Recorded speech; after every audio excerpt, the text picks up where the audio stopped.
អ្នកទាំងអស់គ្នាប្រកាសជាបានធ្លាប់មើលរឿងធីយត់វគ្គ2ហើយក៏ប្រកាសជាបានចាំតួអង្គតាភួងនៅក្នុងរឿងនោះផងដែរអញ្ចឹងយើងមកស្ដាប់អំពីរឿងរ៉ាវពិតរបស់តាភួងទាំងអស់គ្នាក្នុងរឿងធីយត់វគ្គ2ដែលពួកយើងបានមើលនោះច្បាស់ជាចាំបានតួអង្គតាភួងដែលបានគេលើកយកមកនិយាយដែលតួអង្គតាភួងពិតជាមានពិតប្រាកដក្នុងប្រវត្តិសាស្ត្ររបស់ថៃហើយក៏បានកត់ត្រាក្នុងសៀវភៅវ៉ាជីរណាន់ដែលត្រូវបានបោះពុម្ពនៅចន្លោះឆ្នាំ1884ដល់1905ក្នុងរជ្ជកាលរបស់ព្រះបាទជូឡាលង្កន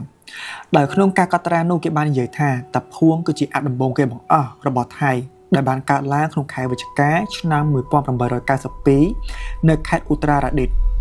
តាមការកត់ត្រាបានបញ្ជាក់ថាតាភួងគឺជាជនជាតិឡាវដែលបានបណ្តែតក្បូនពីខាងប្រទេសឡាវហើយមកដល់កំពង់ផែវត្តប៉ាក់ហ្វាងក្នុងខេត្តឧត្រារឌិតដោយសារសេចក្តីអាណិតរបស់ប្រជាអធិការវត្តបានអនុញ្ញាតឲ្យគាត់សាងសង់ខ្ទមតូចមួយសម្រាប់ការរស់នៅក្នុងបរិវេណវត្តតាមការសរសេរបានប្រាប់ថាតាភួងមានសក់សពេញក្បាលនិងរូបរាងកាយខុសប្លែកពីមនុស្សដទៃចាប់តាំងពីតាភួងបានចូលមករស់នៅមកអ្នកស្រុកអ្នកភូមិចាប់ផ្ដើមឈឺដោយមិនដឹងមូលហេតុសភាពឈឺរបស់ពួកគេមានភាពទ្រុឌទ្រោមយ៉ាងខ្លាំងដោយសារតែបែបនេះហើយទើបគេគិតថាតាភួងគឺជាអាបក៏ព្រោះតែតាភួងមានភាពខុសប្លែកពីគេហើយទើបចូលមករស់នៅក្នុងភូមិ